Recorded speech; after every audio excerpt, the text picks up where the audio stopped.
Half Forgotten History is presented by State Farm. Getting great car or home insurance from State Farm at a surprisingly great rate?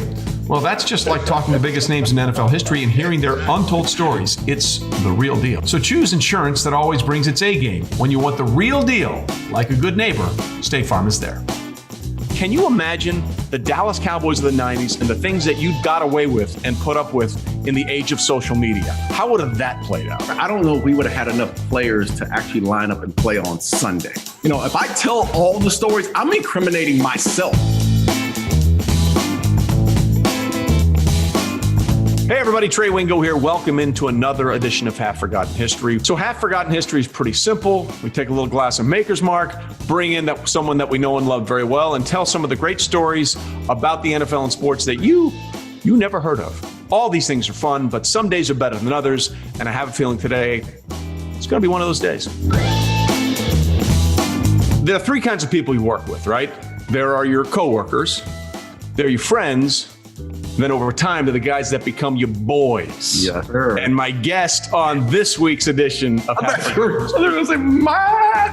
mom boy, Darren Woodson. You know him, of course, as a three-time Super Bowl champion, all-time leading tackler of the Dallas Cowboys. And one day, I firmly believe, the wearer and owner of a gold jacket as a Hall of Famer in the Pro Football Hall of Fame in Canton, Ohio. What's up, big man? Man, enjoying life, bro. But before we get going, man, I got to say, yes, sir. I don't want to take over the show, but I am. No. Here we go.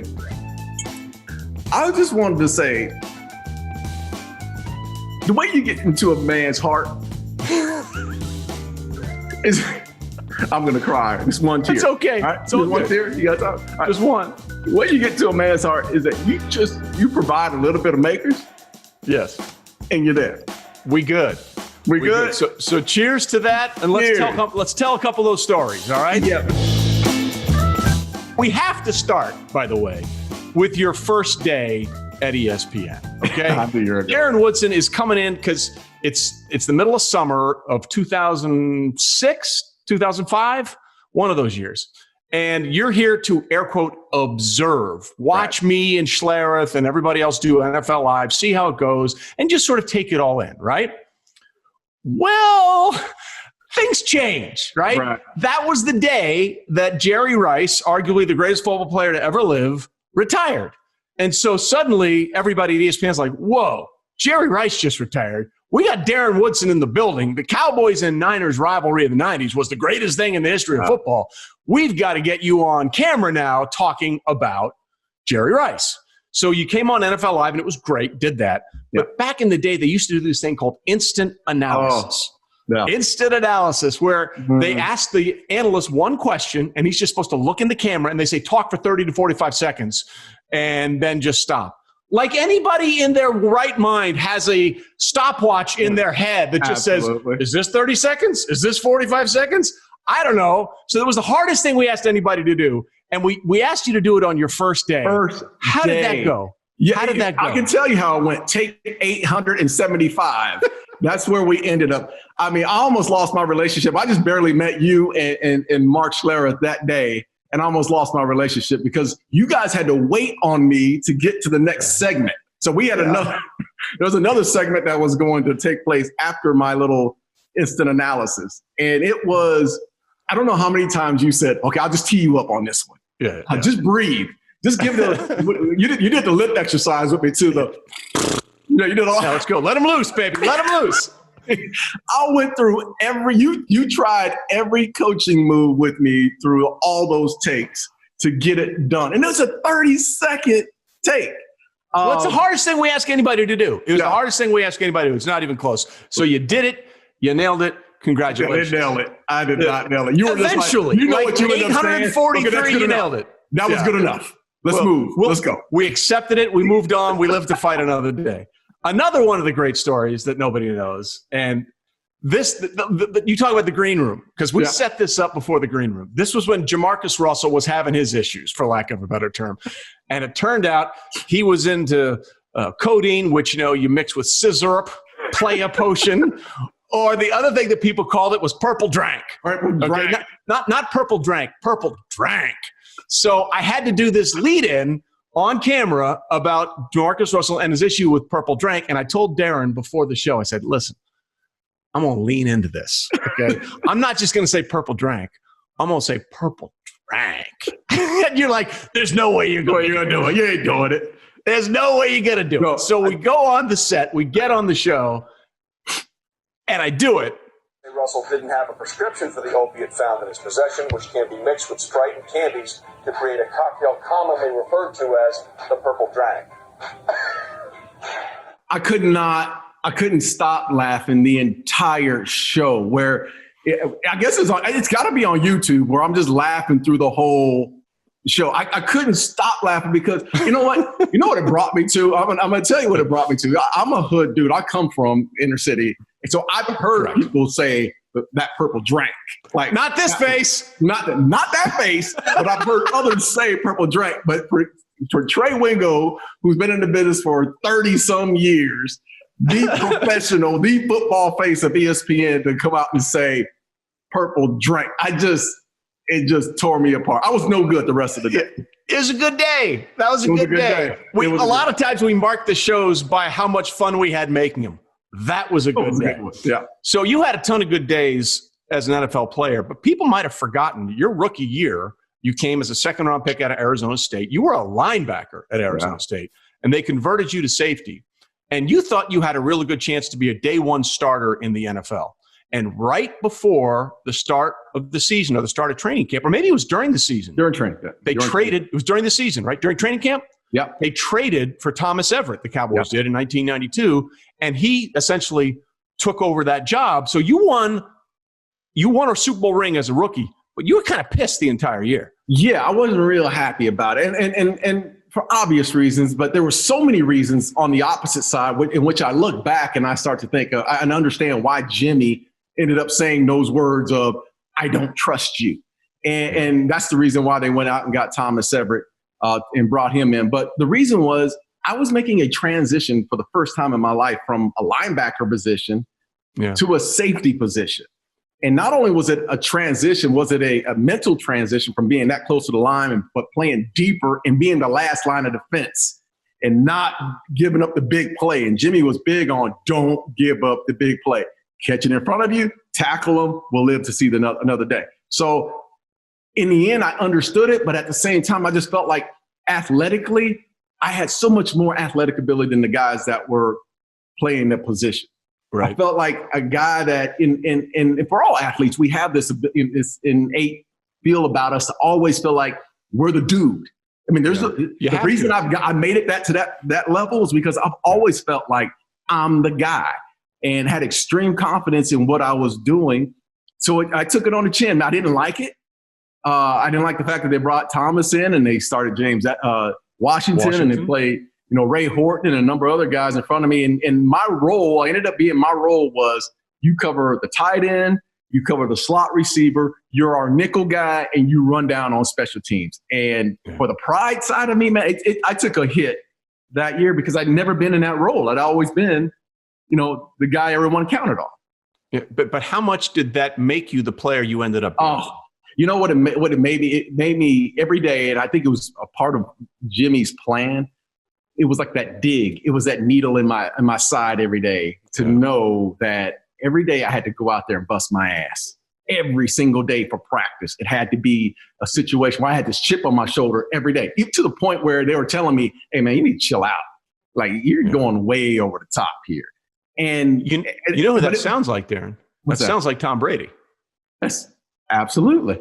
Sounds a lot like Brady. And it's not just a Brady. It's so many other guys that I've seen come in the league who had the same chip. The following year, we drafted Brock Marion in the 5th round.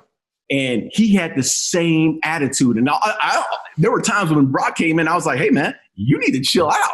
Like, and everybody's like, look at that. Wait, that was you. That was you the year before. So totally get it. But that's what makes you who you are. You make this decision to say, hey, I'm going to be the best at what I do. And I am the guy on this team. All right. So if the rivalry was really the Cowboys and the Niners in the 90s in the NFC, the sub-rivalry was the Cowboys and the Packers. It seems like you guys played every year in the postseason and a couple of times in the regular season as well. And we got to tell the Brett Favre story. Oh, yeah. Gotcha, okay. Man. Yeah. So all week long, they're prepping. Was this it was a playoff game or was it a regular season game? I think it was a regular season game. And they basically they put in one blitz specifically for you, right? Yeah. They put in one blitz for you, but they gave you one specific instruction on that blitz. What was it? Do not lose contain. Do not allow him Brett Favre, number 4, to get outside of you. To make sure he stays in the pocket on this blitz. And Mike Zimmer is the one in the entire week said you have one job. No, and the blitz is called snake blitz. Yeah. So I heard it. It came in, snake blitz. And I was like, oh, they're not going to pick it up. I'm going to hit him right in the face. You know? So Mike Zimmer, now the Vikings head coach, your current defensive coordinator. Yeah. So they call the snake blitz. You see it coming, and I'm going to let you tell the rest in all of your glory. Okay, so I see it. And they call it snake blitz. I'm loving it. I'm like, oh, I'm so hyped about this. I know I'm going to hit him in the face. And the back's offset the other way. It's like the perfect setup for me. So I come on, and at the time, I'll be honest with it, Brett wasn't really good at picking up blitzes. Correct. You know, he didn't know what a nickel package was his first few years as a starter. I mean, let's just be honest. He didn't. Yeah, so I'm going to be the hero. So I come off the edge on this blitz, and Brett does not see me. Favre is looking the opposite direction. And I know I'm going to hit him right in the chest. And then all of a sudden, bam, he disappears, and he's outside of me. Oh, and no. All I can hear in my mind, I can hear his voice, Mike Zimmer, saying, what the fuck? I can hear him on the sideline. So I get around. I'm trying to chase him. Brett's running towards the sideline. He throws. And this was going down the Cowboys sideline. This going down chasing him down the Cowboys sideline. Yes, and I could hear Zimmer bitching, and I'm chasing him. He throws a ball 20. And, only way Favre could throw a ball, like a laser beam, 20 yards down the field. Gets the first down. This is a third down play. Gets the first down. They move the change, and Zimmer is just looking at me like crazy. And I turn around. I'm just running back to the field, right? So I start to run back, and I end up running alongside of Brett. And he looks at me, and he puts his arm on, he hits me on the shoulder pad. And I look at him, and he says, you know what? This white boy can run. And I thought, it's the reason why I love playing against Brett Favre, because it didn't matter what the situation was. He was a kid playing a game. Yeah. He just loved the game that much that, he'd wink at you during the game and he'd say certain things, man, but it was a joy. Like, he's one of my favorite players to ever play against, because you know what you're getting every time you played against him. That white boy could run. This white boy could too, brother. This white boy cannot run, but this white boy has some really good questions he wants to ask you after the break. So we'll fill our glass and we'll get back to the real reason why Darren is here. What if the Cowboys of the 90s existed in the era of social media? Dear sweet Lord. We'll be right back. Here at Half Forgotten History, our surprisingly great conversations are brought to you by State Farm. State Farm agents provide personalized service so you can customize your insurance to fit your needs, like our Hall of Fame guest choosing the perfect never-before-told story to share with our listeners.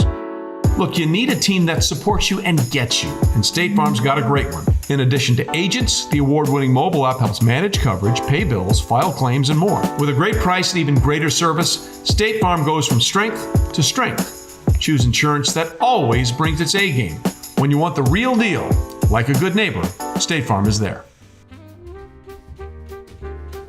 Here in the East Coast, and quite frankly across the country, McDonald's just isn't this large global restaurant. It's a local one too. Much in the same way these Hall of Fame athletes that you see me talking to are also people that live and work in the communities and towns where they are. McDonald's are owned and operated by people that live in those communities. And when you eat at a McDonald's, you're supporting a local business. You might even be supporting your neighbor's business. And McDonald's franchises also care about the communities that they're in. That's why they give back to the local Ronald McDonald chapter houses and why they help first responders, like when they gave hot, fresh meals to those out there fighting the devastation of Hurricane Laura. When you own a McDonald's, you are committed to serving the community where you do business. McDonald's, serving here. All right, back with Darren Woodson here again. A toast to you, sir, for being on the show. And let's get right down to it. The Dallas Cowboys of the 90s might have been one of the most talented teams in the history of the NFL. 3 out of 4 Super Bowls, 3 out of 4. The first team to ever do that. The Patriots of the aughts would eventually catch you in that. But you guys were the first to win 3 out of 4, including back-to-back in Super Bowls 27 and Super Bowls 28. But the untold story of how the Cowboys were able to do that was they were able to do that in spite of themselves. You guys were a walking Vegas sideshow for the most part in the 90s. The stuff that went on with the Cowboys in the 90s is legendary. And I always have asked you this question before. Can you imagine the Dallas Cowboys of the 90s and the things that you got away with and put up with in the age of social media? How would have that played out? There is no team. I don't know if there's – look, Trey, I don't know if we would have had enough players to actually line up and play on Sunday. And I'm not – if I tell all the stories, I'm incriminating myself. There's so much that took place on that team just within the locker room. I'm not even talking like after practice. In the locker room itself, the things that took place would have disqualified certain players from walking out on that field on Sunday. But it was, and you have to give Jimmy Johnson credit. He pulled all these personalities, whether it be Charles Haley or Michael Irvin or Nate Newton. And I mean, there's so many, Eric Williams, so many guys with huge personalities who were extremists.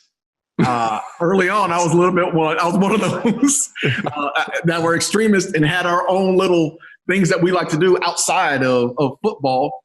I couldn't imagine having cameras or an iPhone or whatever it may be that, back in those days, because we would have never have been able to line up with that team. There's no way we're winning Super Bowls. Yeah, so, I mean, everybody knows a few of the stories. And we know about the White House, a little place y'all had to go to relax and meet some people, for lack of a better term. It was a meet and greet. It was just a meet and greet. Just a different level of meet and greet, if we're really honest about it. And then there's Nate, by the way. And one of my favorite stories about Nate was, everybody loved Nate as a quote because he was a big, fat, funny guy, right? Yeah. Now, God bless him. He's thinned down amazingly. He looks great. He's got his life in order, all that kind of stuff. But even after he stopped playing, he had him some issues. Yeah. And, he got caught twice with a van full of weed that would have, kept a lot of fraternities in business for about a year and a half. Pounds. You really went over that, like 405 to 500 pounds of weed. Well, I mean, if you're going in, go in, right? That's why I appreciate Nate. Like, I respect that. If you're going to dive in, you're diving in. And one of the great things about Nate, the second time he got caught, I think he had his perp walk and he's got his cuffs on. He just looks in the TV camera and says, "Y'all be kind to Big Nate. Y'all be kind to Big Nate because I was good to you all those years."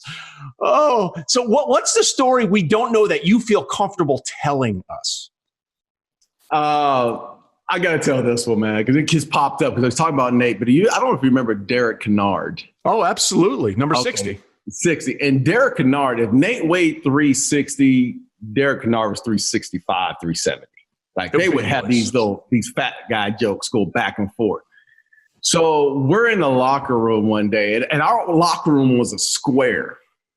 And you could see the offensive guys are on one side, defense is on the other side. So Derek Kennard came in one day, and again, it had to be 360, 365. Yeah. He was wearing some they weren't even underwear, brother. He stayed the night somewhere else last night because he had like a tee back on or something. And you could see it from the opposite room how his ass was swallowing up this tee back, right? He stayed upstairs. It was not his. It was somebody else that had to be a big one. He was wrestling with a big one the night before, but she had a tee back that he just borrowed it. And it was, oh my God. And that locker room was in an uproar. That was that locker room. Spandex is a right. It's not a privilege. I mean, it's a privilege, not a right. And it's not for everybody. There's just no way about that. By the way, of all the things you would borrow from a person you may not know very well, that may be the last thing I'd say. I'm going to put this on. I'm going to do this, right? That might be the last item. I'll take a shoe, a sock, a shirt. That is extreme confidence. You know what? I ain't staying away from that. Oh man, Big Baby didn't. He loved him some DK dog. I mean, and did not even shy away from it. Yeah. Turned around, frontward, like, yeah, this is me. Deal with it. The other thing, everybody knows Michael and his problems he got into, and Charles Haley's certifiable, and glad he's doing things better. And obviously Eric had the car crash.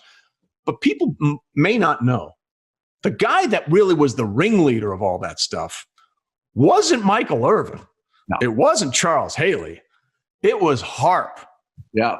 Alvin Harper took it to another level. And, Harp, God bless Harp. I mean, you talk about a damn good, probably one of the best athletes I've ever been around. Could jump 45 inches, could go up and get balls, do whatever you wanted to do. But at the same time, Harp had that wild side about him that was something you couldn't, but he did it in a way where he wasn't flamboyant about it. Right. Mike was the flamboyant one. So if Harp the hell Mike, you say? Then he elevated the game. But Harp was very quiet about it. Tried to do it the right way without anybody really knowing about it. It was just that once he started it, he had so many personalities that just took it to that next level. But, Harp would run in a jockstrap. We would run 110s leading up to training camp. So what we had before training camp, we had to do a conditioning test. And back then it was I think it was 24 110s. Yeah, no, actually, I take it back. It was 18 110s. We did 18 Either 110s. Way. So we would train in the off season for the conditioning test. He would wear his cleats, spat his cleats up with tape, and just wear a jockstrap and run.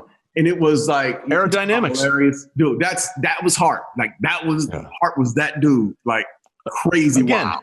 Again, all in. So as you look back and know the things that you went through that we talked about and the things we cannot talk about. Yeah.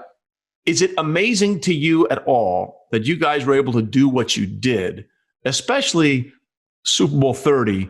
Because let's be honest. I mean, God bless Barry Switzer. I think he's awesome. I love talking to him. He's tremendous. You guys won that year, not because of Barry, but in spite of Barry. Yeah. I would say that. And look, it wasn't Barry's fault that he could never surround himself with his coaching staff. Like Barry Switzer came into a situation where there was no way he was going to have true success or be able to have any type of success based on the fact that he took over Jimmy Johnson's staff, who previously had already won 2 Super Bowls. So imagine walking in to a very successful team with a ton of alpha dogs, and now you have, now you're qualified to take on this team. He was never in a win-win situation. So that's one thing. But if we're talking about that, I always say that team, Super Bowl 30 was our worst team of the 3. By far. Not even close. Yeah. It wasn't even close. We were on the downside side of that team. The one reason we had some luck go our way late in the season, in which San Francisco lost late. Lost to the Rams. Against the Rams late in the season. So we ended up getting home field advantage by winning a game in Arizona. But one thing I can always remember is this, and Michael Irvin used to always say this. He said, once we get in the tournament, all we need to do is get in the tournament. Right. Once we get in the tournament, we're going to win this damn thing. Because we had these personalities on the team that once we got in, it was like, oh, well, shit, we're here.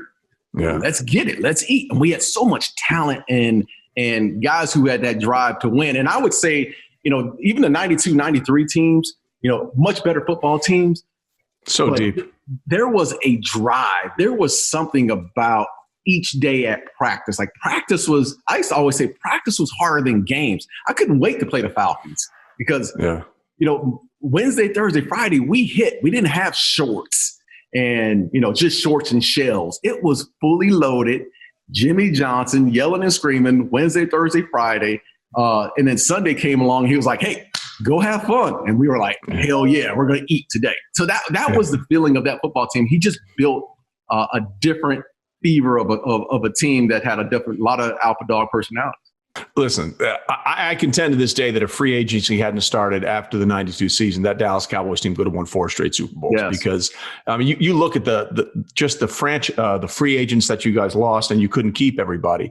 That 92 team might have been the deepest roster anybody has ever seen. And you guys, You guys were hell on wheels, man. It was fun to watch you guys, and it was fun to get to know the stories behind the guys that you watched in the 90s. So, Darren, man, always a pleasure to talk to you. Appreciate you taking time out today, brother. So, hey, love you, big sensei. I can't even call you Trey. This has been my sensei forever. Like, my dude, like, taught me everything about being on TV and all. And man, I can't appreciate you guys enough over there at Blue Duck for sending your boy this. Well, listen, and to that point, like when you're in Darren's club, you're in Darren's club. Short story, 2009, I went down I took my son and a friend of his to Dallas to see a Cowboys game, first one at the new stadium. He's like, no. You ain't staying in a hotel. You're coming to my house. Went to your house, went out to dinner, had a blast. So listen, when you're in with Darren Woodson, that's a good guy to be in with. Yeah. Cheers, brother. Cheers. Right, brother.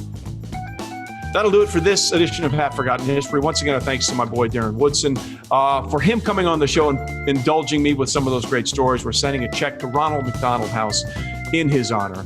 And thanks to Maker's Mark. Remember to pour yourself into everything that you do and reach for a bourbon made with that personal touch. In fact, why don't you pour yourself a glass right now, and we'll raise it to these incredible athletes who continue to join us and tell us about these amazing stories. And remember, Maker's Mark crafts their bourbon carefully. All they ask is that you enjoy it the same way. Coming up next time, we're going to talk to a guy who made an incredible catch in Super Bowl 46 and also at the same time took one of the worst photos ever. What were they thinking? Of course, we're talking about Giants wideout Victor Cruz.